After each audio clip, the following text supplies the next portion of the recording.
BJP किसी जान पहचान की मुहताज नहीं। एक पासे बीजेपी और दूजे पासे लोटस ऑपरेशन लोटस इको ही गल आ। देश के ਵੱਖ-ਵੱਖ हिस्सों ਦੇ ਵਿੱਚ ऑपरेशन लोटस करने ਦੇ ਲਈ बीजेपी जानी ਜਾਂਦੀ ਆ। बहुत सारे सूबਿਆਂ ਦੇ ਵਿੱਚ ਇਹ ऑपरेशन सक्सैसफुल ਇਹਨਾਂ ਦਾ साबित होया।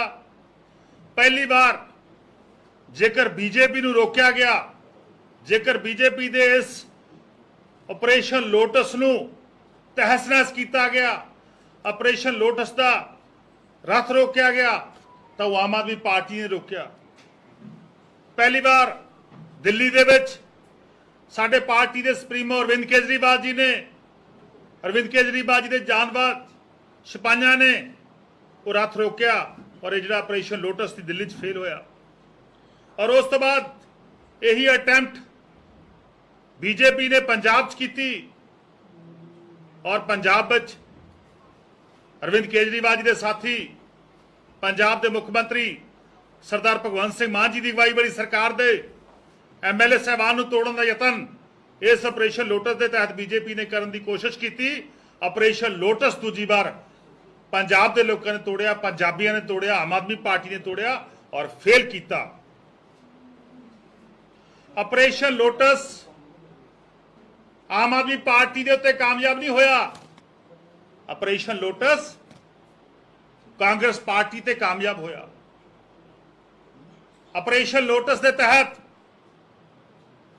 बीजेपी ने कांग्रेस पार्टी के गोवा के लीडर ऑफ आपोजिशन समेत 8 विधायकों को तोड़ के खरीद फरोख्त करके बीजेपी शामिल किया।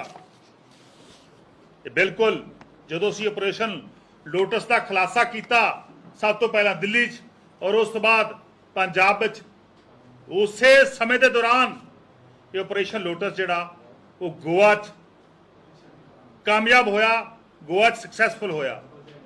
पर बड़ी हैरानी की गल आ कि पंजाब की कांग्रेस पार्टी दे लीडर साहबान, लीडर ऑफ द आपोजिशन, उन्होंने तमाम लीडर साहबान जो असी ऑपरेशन लोटस का खुलासा किया तो सारे बीजेपी की हमायत से आ गए। पंजाब के कांग्रेस पार्टी के लीडर साहबान ने बीजेपी का समर्थन किया और सानू सबूत मंगते रहे। साडे कोल सबूतां दी मांग की, जबकि सबूत नंगा चिट्टा दिन दिहाड़े उन्होंने पार्टी के जो डाका पिया, जो गोवा च उन्होंने पार्टी टुटी, गोवा दे विचों 11 चों 8 विधायक चले गए, उन्होंने अखां चों हंझू नहीं आए। कांग्रेस पार्टी ने बीजेपी के खिलाफ एक शब्द भी नहीं बोलिया। क्यों नहीं बोलिया? क्योंकि उन्होंने प्रधान सोनिया गांधी के खिलाफ CBI की जांच चल रही है। उन्होंने प्रधान जी राहुल गांधी जी के खिलाफ CBI ED की जांच चल रही है।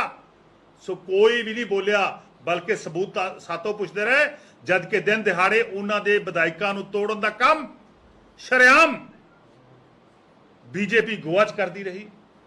एक सेंटेंस तक पंजाब कांग्रेस प्रदेश से उन्होंने लीडर ऑफ आपोजिशन ने इस गल ही नहीं बोलिया कि बीजेपी ने साडे MLA तोड़ ले, लोकतंत्र की हत्या की, डेमोक्रेसी का मर्डर किया गया।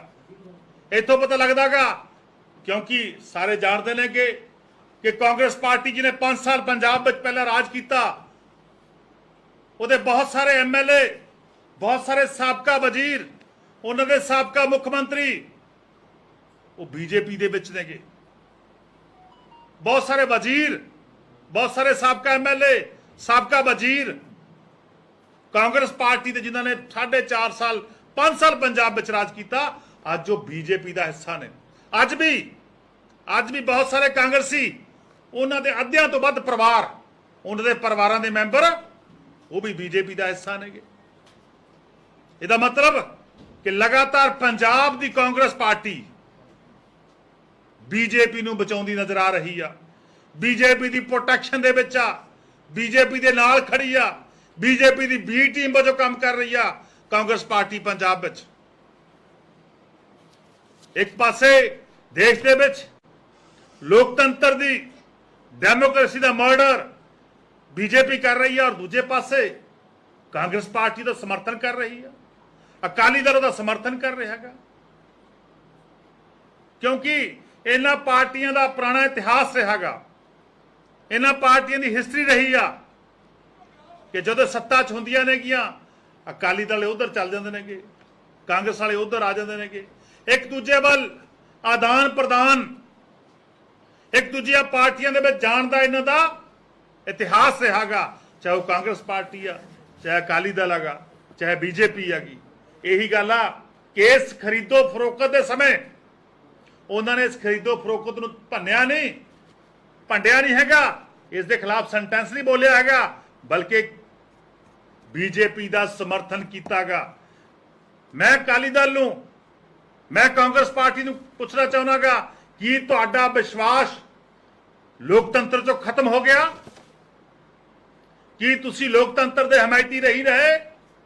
कि तुसी बीजेपी का हिस्सा बनना चाहुंदे हो? कि तुसी बीजेपी के स्पोक्स परसन हो? कि तुसी देश विचों लोकतंत्र नूं खत्म करना चाहुंदे हो? क्योंकि लगातार कांग्रेसी नेतावां दी बयानबाजी, लगातार अकाली दल दे बयानबाजी यही रही है। पिछले जे मैं देखा 72 घंटिया की गल करिए, लगातार उन्होंने प्रोटेक्ट करते रहे ने। चलो कुछ हद तक तो सही आ कि अकाली दल का पुराना नाता रहेगा। वो कहते होंगे सी पुराने समय दे विच कि 9 मास का रिश्ता रहा अकाली दल का जी बीजेपी नाल, लगता वो 9 मास का रिश्ता दोबारा कायम होने जा रहा। देश दे विच किसान का संघर्ष चलिया, किसानी का संघर्ष चलिया, 3 काले कानून आए, बीजेपी की सरकार ने, केंद्र सरकार ने 3 काले कानून बनाए, उदों मजबूरी दे विच अकाली दल ने अपना नाता बीजेपी नाल तोड़िया। पर लेकिन अज दे उन्हां दे नाल जिहड़े उन्हां दे बयान ने, उतों पता लग रहा कि बड़ी जल्दी यह नाता दोबारा जुड़न वाला गा। कि अकाली दल स्पष्ट करूगा कि पंजाब के जिन्हां किसानां दे ने शहादत दी, जिन्हां किसानां ने अपनी कुर्बानी दी, कि तुसीं उन्हां दी कुर्बानी लत मार के दोबारा बीजेपी नाल समझौता करन जा रहे हो? कि तुसीं अपने निजी हितां नूं प्रोटेक्ट करते हुए बीए विच मर्ज हो रहे हो? ये सारे घटनाक्रम तो लग रहा गा कि अज चाहे वो कांग्रेस के लीडर ने पंजाब के, चाहे वो अकाली दल के लीडर ने, वो सारे बीजेपी ते जाण दे लई तरलो मच्छी हो रहे ने। क्योंकि बहुत सारे के खिलाफ, इन्हां दे साबका लीडरां दे खिलाफ ईडी के केस चल रहे ने, बहुत सारे के खिलाफ सीवेज के केस चल रहे हैं। पर लेकिन अकाली आम आदमी पार्टी आ जिहड़ी डट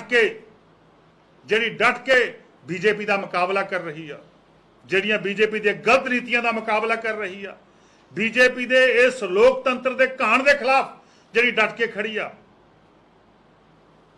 क्योंकि देश के लोगों को यकीन आ कि इकलौती आम आदमी पार्टी आ जिहड़ी इस समय विरोधी धिर का रोल देश निभा रही आ। कांग्रेस पार्टी ने सरेंडर करता सिर्फ तो सिर्फ अपने परिवारों को बचाने के लिए। कांग्रेस पार्टी बिल्कुल तहस नहस हो चुकी आ, देश विचों खत्म हो चुकी आ। सो अज देश के लोगों को यकीन आ कि जेकर बीजेपी दी गलत नीतियों के खिलाफ बोल रही है तो आम आदमी पार्टी आ। यही कारण है कि अज आम आदमी पार्टी जिहदी उम्र सब तो छोटी आ, आम आदमी पार्टी की उम्र सब तो छोटी आ, उहदा काफला जेकर अज पूरे देश च वध रहा, जेकर अरविंद केजरीवाल जी की नीतियों के उत्ते मोहर देश के लोग ला रहे हैं तो लोगों को यकीन है कि देश के लोगों की किस्मत बदलने के लिए सिर्फ तो सिर्फ अरविंद केजरीवाल जी बाहर देश के नेता ने।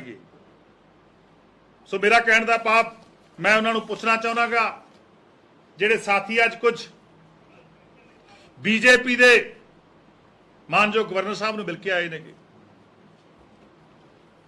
कि जांच जिहड़ी है सिटिंग जज तो होनी चाहिए है, या जो मिल के आए ने, मैं मंग करदागा कि सारे घटनाक्रम की जांच जिहड़ी आ वो सुप्रीम कोर्ट के सिटिंग जज तो होनी चाहिए है और उहदे विच गोवा नूं शामिल कर लिया जाए, उहदे विच महाराष्ट्र नूं शामिल कर लिया जाए, उहदे विच मध्य प्रदेश नूं शामिल कर लिया जाए, उहदे विच अरुणाचल प्रदेश नूं शामिल कर लिया जाए, उहदे विच उन्हां लीडरां नूं शामिल कर लिया जाए जिन्हां दे खिलाफ ਕਦੇ ਸੀਬੀਆਈ ਦੀ ਜਾਂਚ ਹੋ ਰਹੀ ਸੀ। ਜਿਨ੍ਹਾਂ ਘੁਟਾਲਿਆਂ ਦੇ ਵਿੱਚ ਸੀਬੀਆਈ ਉਹਨਾਂ ਲੀਡਰਾਂ ਦੇ ਖਿਲਾਫ ਜਾਂਚ ਕਰ ਰਹੀ ਸੀ, ਜਿਹੜੇ ਚਾਹੇ ਆਸਾਮ ਤੋਂ ਨੇ, ਗੋਆ ਤੋਂ ਨੇ, ਮੱਧ ਪ੍ਰਦੇਸ਼ ਤੋਂ ਨੇ, ਪੱਛਮੀ ਬੰਗਾਲ ਤੋਂ ਨੇਗੇ, ਜਿਨ੍ਹਾਂ ਦੇ ਖਿਲਾਫ ਕਦੇ ਸੀਬੀਆਈ ਜਾਂਚ ਕਰ ਰਹੀ ਸੀ, ਕਦੇ ਈਡੀ ਜਾਂਚ ਕਰ ਰਹੀ ਸੀ। ਉਹਨਾਂ ਦੇ ਖਿਲਾਫ ਜਾਂਚ ਬੰਦ ਕਰਕੇ ਉਹਨਾਂ ਨੂੰ ਦੁੱਧ ਨਾਲ ਧੋ ਕੇ ਉਹਨਾਂ ਦੇ ਭਗਵੇਂ ਕੱਪੜੇ ਪਾ ਕੇ ਬੀਜੇਪੀ ਸ਼ਾਮਲ ਕਰ ਲਿਆ ਔਰ ਉਹ ਪਾਕ ਪਵਿੱਤਰ ਸਾਹਿਬ ਬਰੀ ਹੋ ਗਏ। ਸੋ ਇੱਥੋਂ ਪਤਾ ਲੱਗਦਾਗਾ, ਮੈਂ ਫਿਰ ਦੁਬਾਰਾ ਇੱਕ ਵਾਰ ਮੰਗ ਕਰਦਾਗਾ ਕਿ ਸਾਰੇ ਘਟਨਾਕ੍ਰਮ ਦੀ ਜਾਂਚ ਜਿਹੜੀ ਆ ਉਹ ਮਾਨਯੋਗ ਸੁਪਰੀਮ ਕੋਰਟ ਦੇ ਸਿਟਿੰਗ ਜੱਜ ਤੋਂ ਹੋਣੀ ਚਾਹੀਦੀ ਆ। ਔਰ ਹੁਣ ਤੱਕ ਜਿਹੜੀਆਂ ਬੀਜੇਪੀ ਦੇ ਸਮੇਂ ਦੌਰਾਨ 2014 ਤੋਂ ਲੈ ਕੇ ਹੁਣ ਤੱਕ ਜਿੰਨੀ ਵੀ ਡਿਫੈਕਸ਼ਨ ਹੋਈ ਆ, ਜਿੰਨਾ ਵੀ ਚੁਣੇ ਹੋਏ ਨੁਮਾਇੰਦਿਆਂ ਨੂੰ ਤੋੜਿਆ ਗਿਆ, ਉਹ ਸਾਰੀ ਜਾਂਚ ਹੋਣੀ ਚਾਹੀਦੀ ਹੈ ਕਿ ਪੈਸਾ, ਇਹ ਅਰਬਾਂ ਖਰਬਾਂ ਰੁਪਈਆ ਕਿੱਥੋਂ ਆਇਆ, ਇਹ ਭ੍ਰਿਸ਼ਟਾਚਾਰ ਦਾ ਪੈਸਾ ਕਿੱਥੋਂ ਆਇਆ ਔਰ ਕਿੰਨੇ ਪੈਸਿਆਂ ਦੇ ਵਿੱਚੋਂ ਜਿਹੜੇ ਵਿਧਾਇਕ ਤੋੜੇ ਗਏ ਔਰ ਲੋਕਤੰਤਰ ਦੇ ਇਸ ਪਵਿੱਤਰ ਲੋਕਤੰਤਰ ਨੂੰ ਜਿਹੜਾ ਹੈਗਾ ਉਹਦਾ ਕਤਲ ਕੀਤਾ ਗਿਆ। ਸੋ ਮੈਂ ਜਿਹੜੀ ਇਹ ਮੰਗ ਕਰਦਾਗਾ। ਪਰ ਲੇਕਿਨ ਬੜਾ ਹੈਰਾਨੀ ਦੀ ਗੱਲ ਆ ਕਿ ਅੱਜ ਜਿਹੜੇ ਲੋਕ, ਚਾਹੇ ਉਹ ਅਕਾਲੀ ਦਲ 'ਚ ਨੇ, ਚਾਹੇ ਕਾਂਗਰਸ ਪਾਰਟੀ ਨੇ, ਮੈਂ ਉਹਨਾਂ ਨੂੰ ਇਹ ਵੀ ਪੁੱਛਣਾ ਚਾਹੁੰਦਾਗਾ ਕਿ ਕੀ ਤੁਸੀਂ ਡੈਮੋਕ੍ਰੇਸੀ ਦੇ ਕਾਤਲਾਂ ਦੇ ਹਮਦਰਦ ਹੋ? ਕੀ ਤੁਸੀਂ ਐਲਓਪੀ ਸਾਹਿਬ, ਕੀ ਤੁਸੀਂ ਜਿਨ੍ਹਾਂ ਲੋਕਾਂ ਨੇ ਡੈਮੋਕ੍ਰੇਸੀ ਦਾ ਕਤਲ ਕੀਤਾ, ਕੀ ਤੁਸੀਂ ਉਹਨਾਂ ਕਾਤਲਾਂ ਦੇ ਨਾਲ ਖੜੇ ਹੋ ਜਾਂ ਤੁਸੀਂ ਡੈਮੋਕ੍ਰੇਸੀ ਨੂੰ ਬਚਾਉਣ ਵਾਲਿਆਂ ਦੇ ਨਾਲ ਖੜੇ ਹੋ? ਸੋ ਮੈਂ ਫਿਰ, ਅਸੀਂ ਕੱਲ ਮਾਨਯੋਗ ਡੀਜੀਪੀ ਸਾਹਿਬ ਕੋਲੇ ਗਏ ਸੀਗੇ, ਉਹਨਾਂ ਕੋਲ ਜਾ ਕੇ ਆਵਾਂਗੇ ਔਰ ਮੁਕੱਦਮਾ ਜਿਹੜਾ ਇਸ ਆਪਰੇਸ਼ਨ ਲੋਟਸ ਦਾ ਅਸੀਂ ਖੁਲਾਸਾ ਕੀਤਾ ਸੀ ਉਸ ਦੇ ਤਹਿਤ ਦਰਜ ਹੋ ਚੁੱਕਿਆ ਔਰ ਜਾਂਚ ਜਿਹੜੀ ਆ ਉਹ ਜਾਰੀ ਆ। ਔਰ ਜਦੋਂ ਜਾਂਚ ਮੁਕੰਮਲ ਹੋ ਗਈ ਤਾਂ ਤੁਹਾਨੂੰ ਉਹਨਾਂ ਸਾਰੇ ਨਾਮਾਂ ਦਾ ਵੀ ਖੁਲਾਸਾ ਕਰਾਂਗੇ ਜਿਹੜੇ ਉਸ ਜਾਂਚ ਦੇ ਵਿੱਚ ਆਉਣਗੇ। ਧੰਨਵਾਦ ਸਰ। ਜਿਵੇਂ ਸਪਸ਼ਟ ਤਰੀਕੇ ਦੇ ਨਾਲ ਤੁਸੀਂ ਦੱਸਿਆ ਕਿ ਕਾਂਗਰਸ ਜਿਹੜੀ ਕੀ ਹੈ, ਪੰਜਾਬ ਕਾਂਗਰਸ ਹੁਣ ਜਿਹੜੀ ਕੀ ਹੈ ਭਾਜਪਾ ਦੀ ਭਾਸ਼ਾ ਬੋਲ ਰਹੀ ਹੈ, ਉਹਨਾਂ ਹੀ ਸਪਸ਼ਟ ਤਰੀਕੇ ਨਾਲ ਬੀਜੇਪੀ ਦੇ ਲੀਡਰਸ ਦਾ ਨਾਂ ਕਿਉਂ ਨਹੀਂ ਲੈ ਰਹੇ? ਕਿਉਂਕਿ ਤੁਸੀਂ ਕਿਹਾ ਸੀ ਕੰਪਲੇਂਟ ਤੋਂ ਬਾਅਦ ਜਨਤਾ ਕਰੋਗੇ, ਕੰਪਲੇਂਟ ਵੀ ਹੋ ਗਈ, ਐਫਆਈਆਰ ਵੀ ਹੋ ਗਈ। ਦੇਖੋ, ਐਫਆਈਆਰ ਜਿਹੜੀ ਕਿ ਉਹ ਇਹ ਜਾਂਚ ਦਾ ਵਿਸ਼ਾਗਾ, ਐਫਆਈਆਰ ਹੋ ਗਈ, ਜਾਂਚ ਦਾ ਵਿਸ਼ਾਗਾ। ਜੇ ਅਸੀਂ ਉਸ ਨੂੰ ਪਹਿਲਾਂ ਪਬਲਿਕ ਕਰ ਦਿਆਂਗੇ, ਪਬਲਿਕ ਡੋਮੇਨ 'ਚ ਲੈ ਆਵਾਂਗੇ, ਤਾਂ ਕਈ ਸਾਰੇ ਦੋਸ਼ੀ ਜਿਹੜੇ ਨੇਗੇ ਉਹ ਸਬੂਤਾਂ ਨੂੰ ਤੋੜ ਮਰੋੜ ਕਰਨਗੇ, ਕਿਉਂਕਿ ਕਾਫੀ ਸਾਰਾ ਸਬੂਤ ਜਿਹੜੇ ਨੇ ਇਲੈਕਟ੍ਰੋਨਿਕ ਦੇ ਜਿਹੜੇ ਨਾਲ ਸੰਬੰਧਿਤ ਨੇਗੇ। ਸੋ ਇਸ ਗੱਲ ਕਰਕੇ ਇਹ ਹਜੇ ਜਿਹੜੀ ਆ